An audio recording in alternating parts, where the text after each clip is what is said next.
not just the system, Dick. It's the name. Out into the ocean.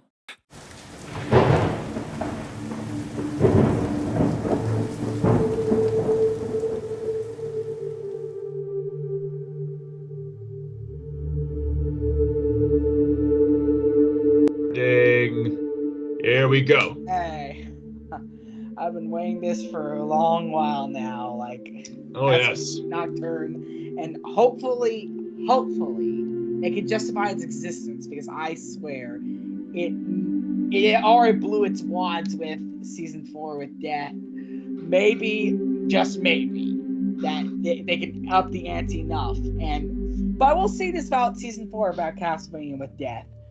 That death is probably more accurate than Puss in Boots' The Last Wish's death. I mean, I'm gonna say this now. I haven't said this before because I haven't reviewed like the Castlevania show on Netflix, but I'm gonna say this now. Is it just me, or did death in season 4 just come right out of nowhere? He did come out of nowhere. He did. It was like literally the only foreshadowing was, here's a statue. Let's never because mention at the him beginning again. of season 4, they really kind of rooted themselves in the corner in the last season because they got rid of Dracula. Right. It just seems odd to me. Like, then suddenly there's this Cockney vampire. Oh, I'm gonna spy on this guy doing occultic stuff, and then, oh, by the way, I'm dead. And also, the third season was really just the enemy was a cultist trying to revive Dracula, which kind of a bit actually foreshadowed, because Dracula was eventually resurrected with his wife of Death, so that a bit did foreshadow that. Okay. I just wish it could have been handled better. I think Puss in Boots did it better. You will find your reward does not come easily. This I tell you. Everyone thinks they'll be the one to defeat me. But no one's escaped me yet. You see, that's how you do foreshadowing. All right, let's start. Anyway, so this is Castlevania Nocturne, a spin-off show? A sequel spin-off? No, it's a sequel. It's full like JoJo's Bizarre Adventure with how Jonathan Joestar, now it's Joseph Joestar, because after all, the JoJo's Bizarre Adventure was based off of Castlevania and Dracula. Really? Yeah, it was. Oh, I didn't know that. I mean, not the entire show, of course. Just mostly Phantom Blood and Battle Tendency. So if this they had vampires in them, mostly.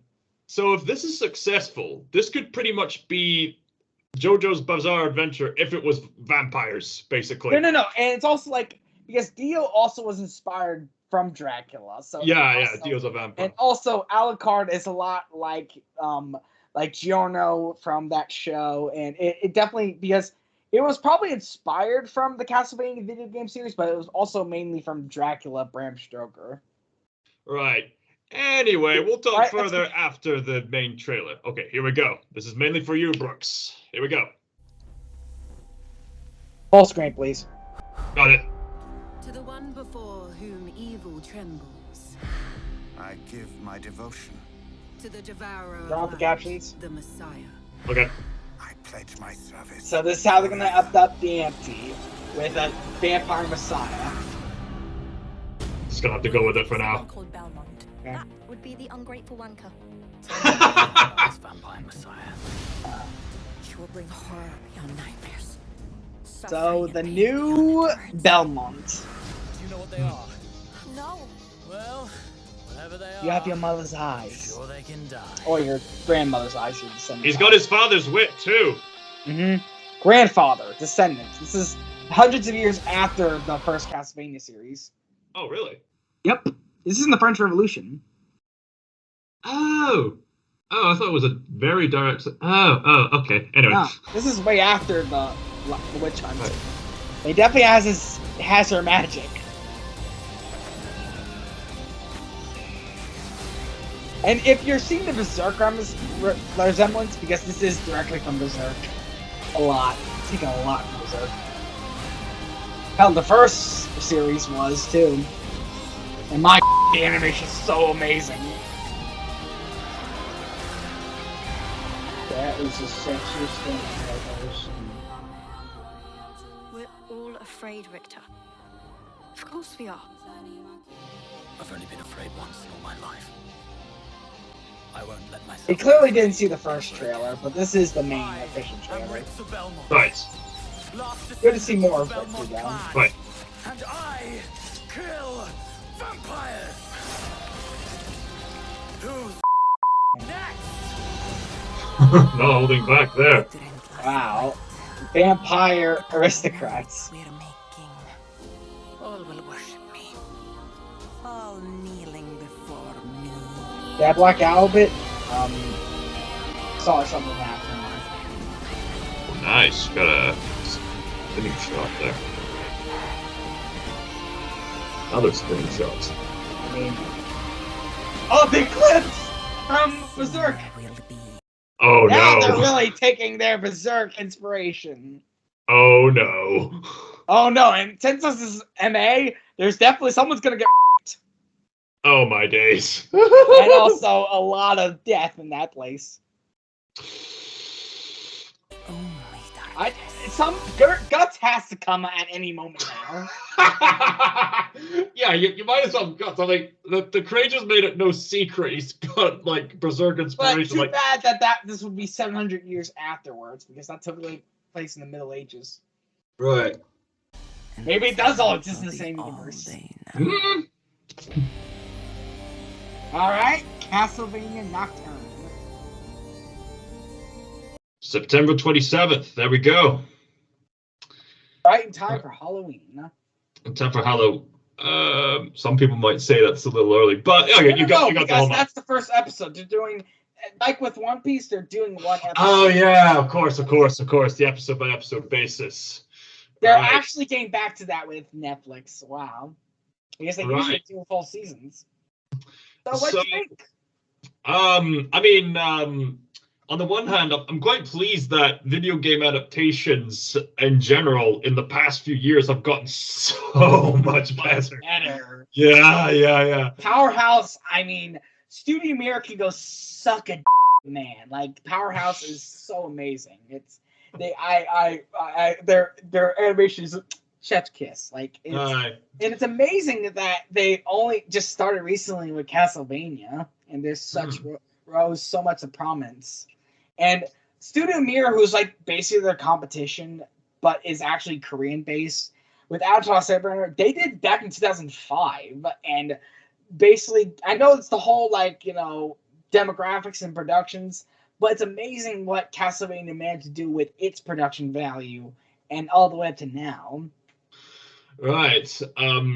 On the other hand, I did appreciate the first 2 seasons of Castlevania, but I'm a bit more critical towards seasons 3 and 4 because the pacing and the plot just got way out of balance. I hope this is gonna be like a Batman Beyond to the previous Castlevania.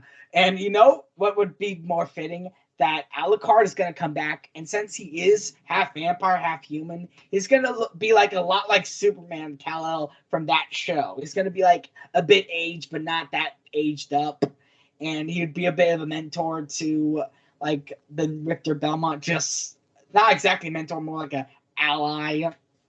That would make sense. Just like to Batman Beyond's Terry McGinnis's. Aye, that would make sense, especially if they're going to do a whole series of just these Castlevania shows and just have Alucard be like the one only reoccurring character or something like that. That would make sense. Also, Dracula, I think since his wife is going to die, I think he would want to die with her, so I think he would be. So I think since also with the past cast, since Trevor and of course his wife, I forgot his name, she's the spellcaster who also Richter got his mother's eyes from Sypha, yes, her. Sypha, since this was hundreds of years and since he's their descendant, they'd obviously be dead. So I'm sorry, they're not gonna come back. The only one would be Alucard, since he is half immortal. Yeah. Sorry everybody, that's just the way it goes. But the animation, of course, is amazing, absolutely spectacular. Like they clearly poured their efforts into this and their budget, I guess. And hopefully that with this new setting and all, will definitely live up to the original. Hopefully better paced than the last 2 seasons of Castlevania. I hope. Hopefully they've learned from their mistakes. All right. Yeah. Well, this is done, and we'll, Right. I'll leave this up to you. All right. What do you think about Nocturne? Let us know. Yeah. Okay. Stopping the recording. Boop.